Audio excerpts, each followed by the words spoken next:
We got a new one. Damn. Yeah, that's my little bro. No, it was my friend. Yeah. Well, say hi to Liam. The National Weather Service in Pueblo has issued a severe Under the thunderstorm severe warning for East Central El Paso County and East Central Colorado until 7:30 p.m. 7:30. At 6:43 p.m., a thunderstorm was located near Ellicott, or 26 miles east of Colorado Springs, moving east at 15 miles an hour. 15. Hazard: quarter-size hail. Quarter size. Source: trained weather spotters. Trained weather spotters. Impact: damage to vehicles is expected.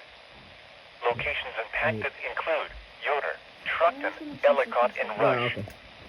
For your protection, move to an interior room on the lowest floor of a building. Guys, if you live in those towns, Torrential rainfall take cover is occurring now, with this storm immediately. and may lead to flash flooding. Say, Do not drive your vehicle through flooded roadways. Take cover now.